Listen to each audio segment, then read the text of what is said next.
The morning air was brisk, the kind that whispered of rain and restless energy.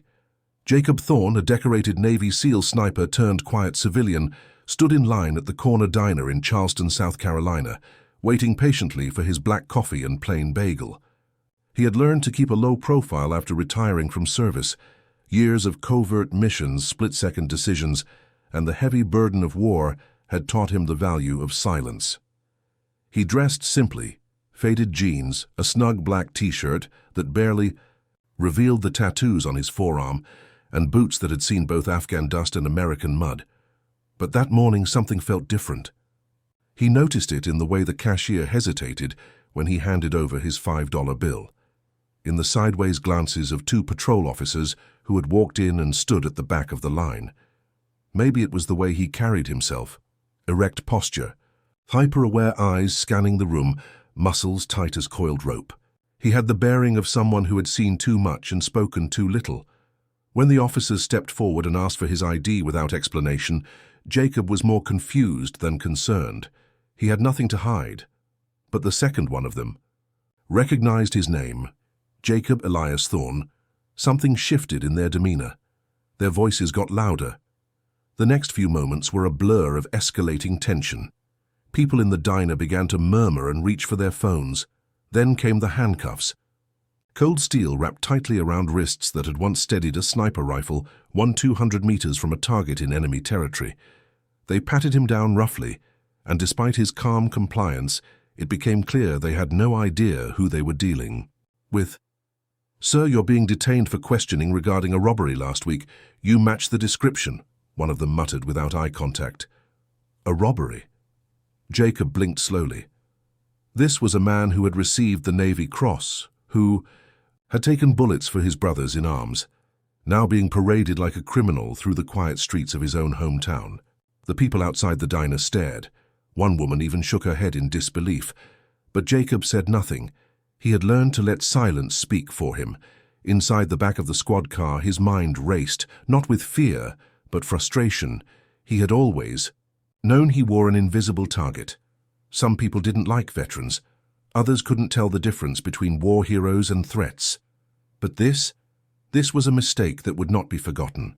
At the precinct, they tossed him into a grey-walled interrogation room. Fluorescent lights buzzed above and a cracked clock ticked unevenly on the wall.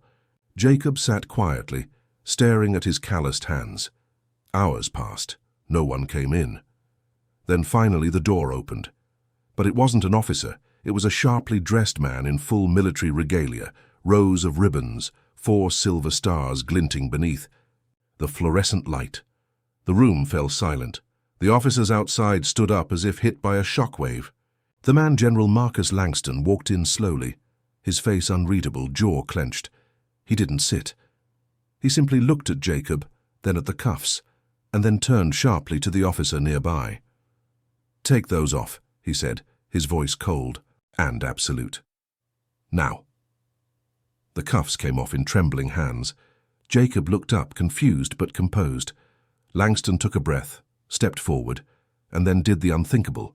He extended his hand. "I'm sorry, son," he said. "This never should have happened." And in that single moment, everything changed. The harsh slam of the cell door echoed like a cruel punctuation mark to the silence that had consumed the small grey holding room in the downtown precinct. James "Ghost" Maddox, still dressed in civilian cargo pants and a fleece-lined jacket, sat with his hands bound behind his back and his eyes scanning every detail of his surroundings, not with panic or fear, but with a quiet, surgical calm born from years of Navy SEAL training and a sniper's detached patience. The cold steel bench beneath him seemed to vanish as his mind drifted to the mountains of northern Afghanistan, where he had spent months hidden under sand and shadow, watching the enemy from 1,000 yards out, heart rate never spiking, finger never flinching. He'd been trained to endure silence, to read danger in breath patterns, to detect weakness in posture, and now, years after hanging up his rifle and returning to civilian life, James felt more like a weapon forgotten in a locked cabinet than a man simply arrested by mistake. The 2 cops who had shoved him to the ground cuffed him outside a coffee shop, and accused him of matching a vague suspect description, hadn't bothered to run his ID properly. If they had, they would have seen not just a clean record, but a service file thicker than most case dockets. Multiple deployments, confirmed kills under covert missions, and an honorable discharge signed by admirals. But to these cops, he was just another man in boots and beard, another threat profile on their checklist, and even as he sat in silence, watching their glances through the small square window of the door, he could see their nerves betraying them, because they felt it now. The stillness that radiated off him wasn't fear, it was danger. They'd cuffed a man trained to vanish, trained to dismantle chaos with cold resolve, and now the chain of command was about to teach them what that mistake truly meant. James didn't speak when the shift changed, didn't blink when a more senior officer peered in with confusion, holding a report in his hand that made his brow furrow and eyes dart back toward the cell in disbelief. Something had triggered a red flag in the system. His name flagged with high clearance, code marked with a Defense Department stamp, and the call had already gone out before any of them realized who they had in custody. And at Fort Belvoir, a secure military base just 30 miles away, a 4-star general named William Keating had just slammed a phone down in disbelief, eyes narrowing as he read the name. James Maddox, the sniper who had once saved his life during an ambushed convoy in Helmand. Keating's boots hit the ground before his aide could speak. The chopper readied, his stars gleaming with urgency. Because you didn't arrest men like Ghost without consequences, and no matter what bureaucratic tangles or jurisdictional lines were involved, there were still codes among warriors that went deeper than laws. As the chopper blades beat the sky, James remained calm, eyes closed now, not in surrender, but in the stillness of calculation, letting memory and instinct align, like crosshairs.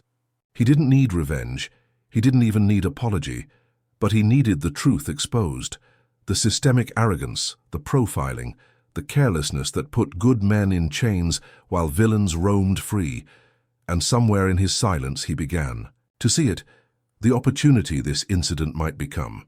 A way to speak not as a weapon but as a man, to confront not just these officers, but a broken system with a legacy of discrimination and blind enforcement. Because deep down, despite all the steel in his spine and scars on his skin, James believed in justice, not just for himself, but for every soldier who came home forgotten, every veteran who got mistaken for a vagrant, every brown-skinned man stopped without cause. And as the sound of military rotors neared the precinct and the startled cops scrambled like ants beneath a magnifying glass, Ghost lifted his eyes slowly to the door, his mind razor-sharp, his heart controlled, and his presence like a storm, waiting to break. And though no one in the building knew what would happen next, James did. The moment the general walked in, a reckoning would begin. Not just for the men who arrested him, but for a system long overdue for a sniper's precision. Focus on truth. The moment news of Jake's arrest reached the upper echelons of military command, it didn't travel like an ordinary report. It surged through the ranks like a wildfire fed by injustice, disrespect, and the memory of countless missions where Jake Matthews had laid his life on the line for his country. In a high-security Pentagon conference room, General Thaddeus Sinclair, a legendary 4-star general, revered across all branches for his iron resolve and unmatched sense of loyalty. To his men, stared at the report with narrowing eyes and a clenched jaw. This wasn't just any soldier. This was Jake, the sniper who had once risked his own position during a blackout operation in Fallujah to drag Sinclair's son, then a young lieutenant, out of a building rigged with explosives. It was Jake who had volunteered for missions no one else dared touch, who carried the quiet scars of war not on his body, but buried deep behind his measured silence and respectful discipline. To see him manhandled by street cops, shoved into a cruiser like a common thug, triggered something visceral in Sinclair, something ancient, an oath that no soldier would be forgotten, especially not one who had given his soul to the uniform. Sinclair didn't call aides or arrange for lawyers. He boarded his private military jet that afternoon, bypassed protocol, and headed straight for the small-town police precinct where the incident occurred. Along the way, he pulled Jake's service record from military archives, pages that painted a portrait of sacrifice, 16 covert missions, a Purple Heart, 2 Navy Crosses, and leadership commendations from 4 presidents. He read the psychological assessments too, the ones Jake never spoke of, reports detailing survivors' guilt, the faces of fallen comrades etched into his memory, and the way he still sent flowers to the families of men he lost under his watch. By the time Sinclair's boots hit the ground, he wasn't just a general. He was a storm wrapped in medals and rage, a living symbol of military honor, prepared to dismantle a precinct with truth. He didn't walk into the station with a press, crew or legal entourage. He walked in like a father reclaiming his son, asking for no introductions. The officers barely had time to register who he was before he demanded to know who arrested Jake, what the charges were, and why no one thought to verify the identity of a man whose military ID carried more weight than any badge in that building. The room went silent.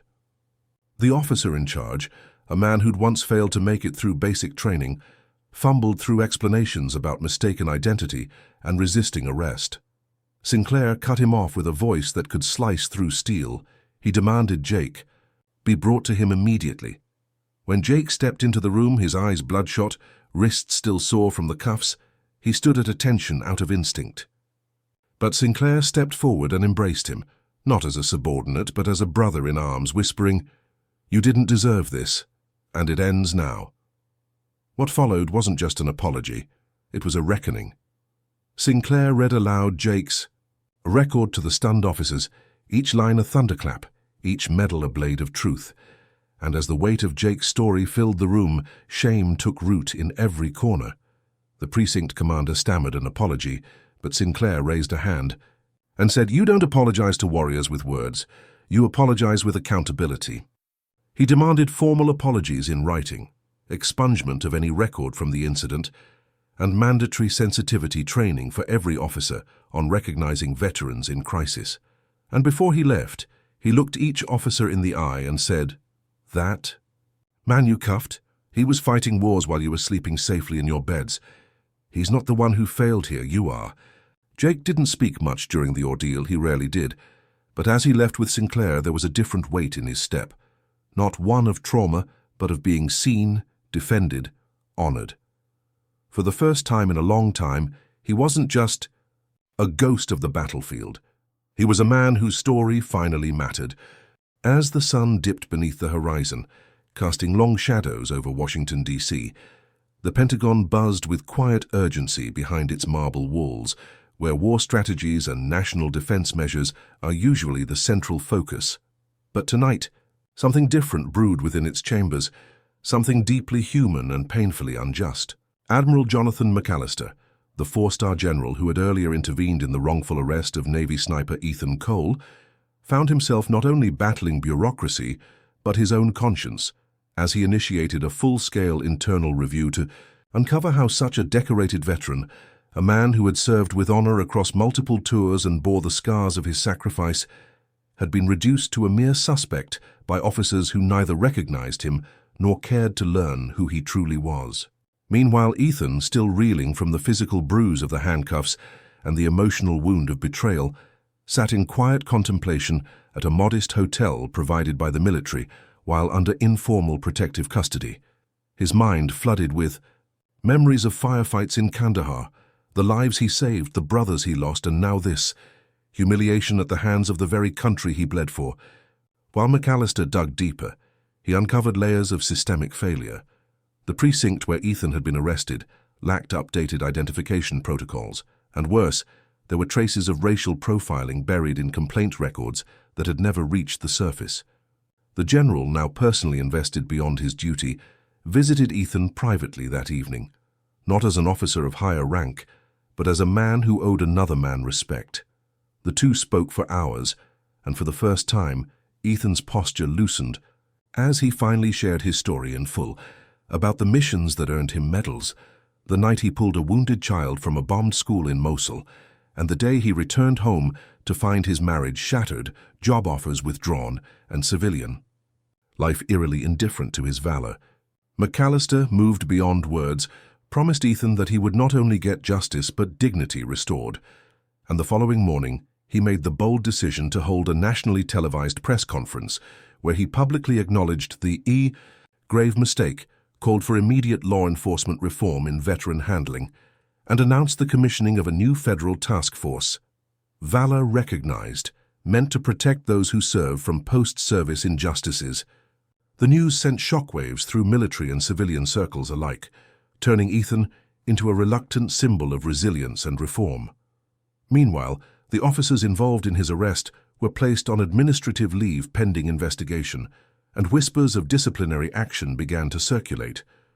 But the weight on Ethan's heart did not lift easily, for while the country now rallied behind him, offering apologies and acclaim, nothing could erase the raw pain of being seen as a threat before being seen as a hero. Yet deep inside, a shift began, a quiet ember of purpose, as he realized that perhaps this nightmare could serve as the starting point of something larger than himself, a mission not assigned by command, but chosen by conscience. The aftermath of the televised apology sent ripples far beyond what General McAllister had anticipated. Media outlets ran headlines for days, veterans across the country voiced their solidarity with Ethan Cole, and social platforms became battlegrounds of opinion. But in the quiet shadow of all this attention stood Ethan himself, grappling not with fame, but with the deep scars that years of service had etched into his soul, and the fresh wound opened by betrayal on domestic soil. Despite the flood of interview requests, Ethan remained reclusive, only communicating with a handful of fellow veterans and McAllister, who had by now taken a paternal interest in his welfare, checking in almost daily, pushing through the political red tape now beginning to form around the reform efforts sparked by the press conference. Behind the scenes, opposition grew. Law enforcement unions raised concerns over the narrative being built. Political factions sought to spin the story to their advantage or bury it. Depending on the climate of their constituents, and even within the Pentagon, there were whispers about McAllister becoming too emotional, too involved, for a man of his station. But McAllister pressed forward, hosting closed-door strategy sessions on how to streamline the transition of veterans into civilian protections, how to train officers to recognize PTSD in real time, and most of all, how to humanize military service beyond medals and ceremonies. At the same time, Ethan began journaling, long pages of raw memory. His first kill, the moment he saw his best friend bleed out beside him in Ramadi, the letters he never sent his ex-wife, the nightmares that still jerked him awake, the mornings when the silence in his apartment screamed louder than enemy fire, yet as he wrote, something changed.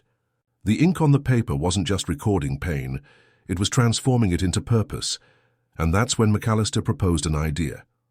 A book co-authored by them both, sharing not just Ethan's story, but the story of thousands like him, unseen, misunderstood, discarded by a country that often used their service as political capital while neglecting their humanity. Ethan resisted at first, worried about exploitation, about becoming a symbol instead of a man, but the general assured him, "This isn't about fame, Ethan, it's about truth. It's about legacy." With cautious agreement, they began drafting Target acquired The Veteran Next Door, a memoir meets manifesto meant to bridge the chasm between civilians and soldiers. Publishers fought over rights, a major house picked it up, and the story went viral even before print, excerpts appearing in national newspapers, stirring debates in Congress, and even landing Ethan and McAllister a private meeting with the president. There, inside the Oval Office, Ethan stood in the same posture he once used to aim through a sniper scope, only this time he was aiming for systemic change, speaking slowly, deliberately, recounting how it felt to hear handcuffs snap around his wrists in the very country he had sworn to defend. The president, visibly shaken, promised executive review of veteran protocols in policing, and within weeks a new federal bill titled the Ethan Cole Act was introduced, focused on mandatory veteran recognition systems in all law enforcement, databases, rapid PTSD intervention teams, and specialized training for first responders to handle former service members with trauma backgrounds. While political machinery ground forward, Ethan quietly returned to something he hadn't touched in years: mentorship. He started speaking at VA hospitals, schools, and community centers, often unrehearsed, unfiltered, allowing the rawness of his truth to do the talking. One day, after a particularly emotional talk with a group of high school students. A quiet boy in the back walked up to him and said, "My dad's a vet. I never understood him until today. Thank you." And in that moment, Ethan realized that redemption isn't always in grand gestures. It's in the tiny bridges we build between souls. Yet amidst this healing, a storm brewed. One of the arresting officers, embittered and suspended, had leaked confidential footage of the arrest to a fringe media outlet that spun the narrative, calling Ethan unstable and aggressive, trying to undo months of advocacy with a single manipulative "dared." The backlash was immediate, but so was the defense, from veterans, activists, journalists, and ordinary Americans who had followed the journey and knew better. McAllister held another press briefing, this time flanked by other generals, proudly standing by Ethan, declaring, "This man stood between us and chaos overseas. We'll stand between him and injustice here." The message was clear. Ethan's story wasn't just one man's tale of wrongful arrest. It had become a movement, a mirror held up to a nation asked to confront its contradictions. And for Ethan, as he sat one quiet evening, looking over the first printed copy of the book, reading the foreword McAllister had written, he aimed for truth, and he never missed. He felt, for the first time in years, that perhaps the war inside him was finally beginning to end. The book's release marked a seismic moment, not only for Ethan Cole but for a silent army of veterans long forgotten by the institutions they once served, and as Target acquired The Veteran Next Door, hit bestseller lists and flooded into homes, hospitals, courtrooms, and congressional offices across the country, something deeper began to shift. Ethan, who had once sat alone in a dim apartment, nursing a scotch in one hand and nightmares in the other, found himself at the center of a healing movement far greater than he ever imagined, where letters poured in from Gold Star families, retired soldiers, even police officers, who admitted they had never truly seen the man behind the uniform before that book opened their eyes. Meanwhile, General McAllister, now semi-retired but more energized than ever, spearheaded a national campaign advocating for justice by awareness, touring with Ethan to colleges, town halls, and military academies, where they spoke not just of Ethan's arrest, but of how easily sacrifice is forgotten when politics blinds a country to its own conscience. Together, they became symbols not of division, but of unity through accountability. Yet underneath the media, the policies, and the crowds, stood a man still learning to live again. And Ethan's internal battles, though dulled, hadn't vanished. He still woke from sleep with sweat clinging to his chest, still checked over his shoulder when entering rooms, still heard phantom echoes of gunfire on lonely drives. But now he talked about it, openly, without shame, and in doing so, gave permission for others to do the same. It was during one such event, a televised veteran mental health summit, that something unexpected happened. A young female Marine, barely 20, stood during Q&A and said, "I tried to take my own life last year, but then I saw you on TV. I thought if that sniper can get back up, maybe I can too." And her voice cracked mid-sentence, her vulnerability triggering something in Ethan, who stepped off the stage without hesitation and hugged her, live, unscripted, human, and for the first time the applause that followed didn't feel like praise. It felt like shared pain transforming into collective strength. That moment went viral, and donations to veteran mental health programs surged overnight, resulting in the creation of the Cole Foundation, an organization built on the premise that warriors need more than medals. They need a path back to themselves. Back home, Ethan transformed his once isolated apartment into a community hub of sorts, hosting weekly dinners with local vets, therapists, and civic leaders, where laughter, stories, and even tears were shared like sacred rituals. He even adopted a rescue dog named Bravo, a canine retired from service who, like him, had scars that didn't show on the surface but ran just as deep. But the world, as always, had its complexities. Months later, an incident in another state involving a homeless veteran killed during a mistaken police encounter reignited debates, and media outlets once again turned to Ethan for comment. But, instead of sound bites, he responded with action, flying out with McAllister to stand beside the victim's family and organize what became the largest bipartisan veteran justice rally in modern history, held on the steps of the Lincoln Memorial, where thousands gathered under banners that read, "Service doesn't expire, and every uniform has a story." And when Ethan spoke that day, voice steady, eyes clear, he didn't speak of revenge or rage, but of remembrance, of reform, and of responsibility, reminding the nation that freedom isn't defended just on foreign soil, but in how we treat those who've defended it. The ripple effect reached the highest offices once more. The Ethan Cole Act was expanded, funding for veteran crisis teams doubled, and schools began incorporating veteran awareness modules into public education. But amid all the progress, Ethan never stopped returning to his roots. He still visited the cemetery on the anniversary of his best friend's death, still knelt quietly at his parents' old house where childhood dreams were born, and still held onto the single photograph of himself in uniform, not out of pride, but as a reminder of who he once was and how far he'd come. The final transformation came one quiet evening when Ethan was invited to a local high school graduation as a surprise guest. He watched as a girl, the daughter of one of the arresting officers from his incident, stepped up to the podium to give her speech and with trembling voice said, "This year I learned that true strength isn't just in fighting wars, it's in healing from them. And I learned that from a man my father once misjudged, but now deeply respects. Mr. Ethan Cole, thank you." He stood as the gym erupted in applause, not for a hero, not for a victim, but for a human being who took pain and turned it into purpose. As the ceremony ended and students poured out into their futures, Ethan remained seated, watching the sun dip below the horizon through the tall school windows. And for the first time in decades, he felt something unexpected. Peace. Not because justice had finally been served, but because he had finally been seen, understood, and transformed, not just by war, but by what came after it. In that stillness, with Bravo resting at his feet and McAllister watching silently beside him, Ethan whispered to himself, This is why I survived." And in that whisper, the journey came full circle, not with vengeance, not with bitterness, but with grace. A grace earned through suffering, through truth, and through the unwavering belief that no man who wears the uniform should ever have to fight alone again.